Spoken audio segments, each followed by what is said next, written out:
पे जो काजू होता है वो दुनिया का सबसे बढ़िया क्वालिटी का कैशू होता है। सबसे बड़ी दिक्कत यही है कि अपने यहाँ पे सोना उग रहा है और हम लोग वो चांदी के भाव में बेच रहे हैं। हमारा जो इम्पोर्टर रैंक है वो अभी भी कायम है, कंज्यूमर रैंक अभी भी कायम है, लेकिन जो एक्सपोर्ट वाला रैंक था वो हम लोग एक छोटी कंट्री वियतनाम से हार चुके हैं।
ये जो कोंकण बेल्ट है, मतलब गोवा, रत्नागिरी और सिंधुदुर्ग, ये 3 डिस्ट्रिक्ट, तो ये यहाँ पे जो काजू होता है वो दुनिया का सबसे बढ़िया क्वालिटी का कैशू होता है।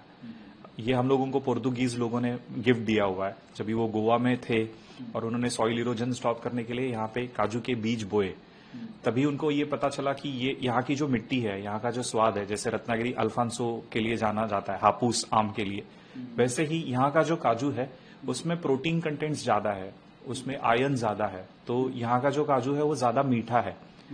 ये बहुत कम लोगों को मालूम है। यहाँ पे सबसे बड़ी दिक्कत यही है कि अपने यहाँ पे सोना उग रहा है और हम लोग वो चांदी के भाव में बेच रहे हैं। मतलब अगर मैं इंडिया की बात करूं तो अपने यहाँ पे हर साल 25 lakh metric tonne cashew seeds process होते हैं, जिसमें से 7 lakh metric tonne cashew seeds India से आता है और बाकी का 18 लाख बाहर से आता है, मेनली अफ्रीका से आता है। तो जो 7 लाख मेट्रिक टन इंडिया का उपज है उसमें से 1/3 रत्नागिरी, सिंधुदुर्ग और गोवा ये बेल्ट का है। तो ये वाला जो काजू है वो मीठा है, लेकिन थोड़ा सा व्हाइटनेस में कम है, वो थोड़ा आइवरी कलर दिखता है, येलोइश स्लाइटली शेड है उसको। और जो इंपोर्टेड आता है वो ज्यादा सफेद आता है, और यही लोगों में जानकारी नहीं है कि वो ज्यादा सफेद है, लेकिन उसमें जो न्यूट्रिशन वैल्यू है वो अलग है, और लोकल का जो काजू है वो ज्यादा बेटर है।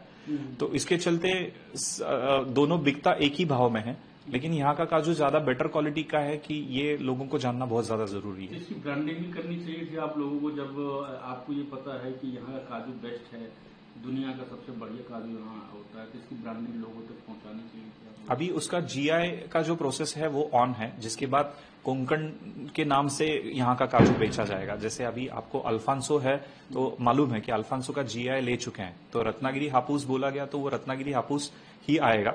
वैसे यहाँ का जो काजू है उसका जीआई के लिए टैगिंग किया जा चुका है, अभी जीआई आना बाकी है, लेकिन उसके बाद लोगों को ये समझ में आएगा कि ये कोंकण से है और यहाँ का स्वाद अलग है। तो क्या चैलेंजेस हैं? जैसे आपका मैंने फूड पूरा ये कैशू प्रोसेसिंग प्लांट देखा, तो इसमें बहुत ज़्यादा स्किल लेबर की भी जरूरत है और प्रोसेसिंग में भी काफ़ी टाइम लगता है, तमाम तरह के उस पर फेजेज में होके जाता है। काजू इंडस्ट्री के लिए जो है क्या चैलेंजेस है? ये इंडस्ट्री बाकी इंडस्ट्री की तरह वॉल्यूम की हो चुकी है। अभी आपको अगर अच्छे से प्रोसेस करना है तो वॉल्यूम में करना पड़ेगा, ये सबसे बड़ी बात है। दूसरी चीज है कि अपने यहाँ पे जो लोकल कैशू आता है उसके दाम इंपोर्ट के मुकाबले महंगे हैं। मतलब लोकल काजू का बीज जो है वो महंगा आता है और इंपोर्ट सस्ता आता है, तो उसके चलते आज किसान प्रॉब्लम फेस कर रहा है, उसको अच्छे दाम नहीं मिल पा रहे, क्योंकि उनको अगर 120-125 रुपया एक्सपेक्ट है केजी के पीछे, तो इम्पोर्ट जो है वो 80-90 रुपए में आ रहा है, तो उसके चलते उनको वो प्राइस नहीं बैठ पाता। ये एक सबसे बड़ा किसानों के लिए चैलेंज है। एज अ प्रोसेसर हम लोगों को ये चैलेंज है कि इंडिया, मैं अगर ज्यादा दूर की बात नहीं करता हूं, 10 साल पीछे चले जाते हैं, तो India was the largest consumer of cashew, जो तो हमारी लोक संख्या ही इतनी ज्यादा है। उसके साथ हमारे और 2 रैंक थे, एक कि हम लोग दुनिया के सबसे बड़ा इम्पोर्टर थे और हम लोग दुनिया के सबसे बड़े एक्सपोर्टर भी थे। अभी क्या है कि हमारा जो इम्पोर्टर रैंक है वो अभी भी कायम है, कंज्यूमर रैंक अभी भी कायम है, लेकिन जो एक्सपोर्ट वाला रैंक था वो हम लोग एक छोटी कंट्री वियतनाम से हार चुके हैं। हम लोग अभी 2nd रैंक पे हैं, वियतनाम 1st रैंक पे है।